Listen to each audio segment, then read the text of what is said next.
Hello guys, দিনটা ছিল 25শে December. আর 25শে ডিসেম্বরকে কী করে বাড়িতে বসে ফাঁকা ফাঁকা যেতে দিই, তাই আমি অনেক আগে থেকে প্ল্যান করে রেখেছিলাম যে 25শে ডিসেম্বর তো আমি কোথাও একটা যাবই। তাই আমি মা বাবা তিনজনে মিলে 25শে ডিসেম্বর বেরিয়ে পড়লাম। আর দিনটাকে আমি একটা ভালো কাজে লাগাতে চেয়েছিলাম, যে সারা বছর যা কিছু দোষ করেছি, পাপ করেছি, সব যেন আমি বছরের শেষে সেটাকে মিটে দিতে পারি। তার জন্য আমি ঠিক করেছিলাম আমি মন্দিরে যাব। তাই আমি চলে গেলাম দেবীর 51 সতীপীঠের নলাটেশ্বরী মন্দির, যেটা বীরভূমের নলহাটিতে অবস্থিত। তো প্রথমে আমরা ঝাড়খণ্ড দিয়ে গেলাম, ঝাড়খণ্ডের রাস্তা দিয়ে।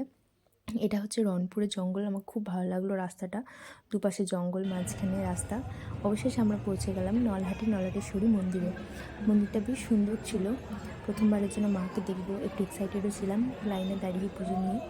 এতে হচ্ছে একটা লম্বা লাইন ছিল, খুব একটু লম্বা ছিল না। অবশেষে মায়ের কাছাকাছি আসতে পারলাম। এখানে আমার মা আর এটা আমার বাবা, দুজনেই আমার পেছনে ছিল লাইনে, আমি লাইনের আগে ছিলাম।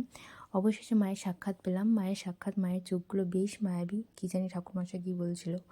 তারপর আমরা বেরিয়ে পড়লাম তারাপীঠের উদ্দেশ্যে, কারণ তারাপীঠের উপর দিয়ে যাব আর মায়ের সাথে দেখা করবো না, সেটা কি হয়। এটা হচ্ছে নতুন যে গেটটা উদ্বোধন হলো। তারপর তো দেখলাম গিয়ে যে অন্নসেবা চলছে, দরজা বন্ধ, তাই মায়ের দর্শন পেলাম না। তারপর আমরা চলে আসলাম ফুল্লরা মন্দিরে। ফুল্লরা মন্দিরে হচ্ছে আমাদের বীরভূমের লাভপুরে অবস্থিত অন্য একটা দেবীর 51 সতীপীঠ। এটাও আমাদের দেখা হয়নি, তাই বাবা পুজো নিয়ে আসলো আর আমি এখানে পুজো ভিডিও করতে করতে বন্ধ করে পুজোতে বসলাম। তারপর পুজো করা হয়ে গেল। তারপর আমরা আসলাম ঋষিকেশ ঘাটে, এটা ফুল্লরা মন্দিরের ওখানে অবস্থিত।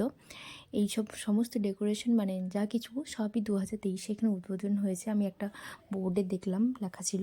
তো বাবা বললো যে আমার এই পাশটা পুরোটাই ঘোরা হয়ে গেছে, তোরা একটু ঘুরে আয়। তো তখন আমি আর মা ঘুরতে ঘুরতে পুরোটাই দেখছিলাম। পাশে দেখছিলাম একটা পিকনিক স্পট আছে, খুব সুন্দর, অনেকেই ওখানে পিকনিক করছে। মানে বেশ শান্ত নিরিবিলি জায়গা, যেখানে গিয়ে অনেকটা টাইম স্পেন্ড করা যাবে। আমি তো বলে এসেছি যে আমি ওখানে আবার যাব, কিন্তু পিকনিক করতে যাব, তার সাথে অনেকক্ষণ টাইম স্পেন্ড করব। আর হ্যাঁ, দুটি জায়গাতেই কিন্তু ভোগের ব্যবস্থা আছে, নলাটেশ্বরী মন্দিরেও আর ফুল্লরা মন্দিরেও। কিন্তু টাইমিংটা হচ্ছে গিয়ে সকাল 10টার মধ্যে কুপন কাটতে হবে, তবেই সেখানে ভোগ পাওয়া যাবে।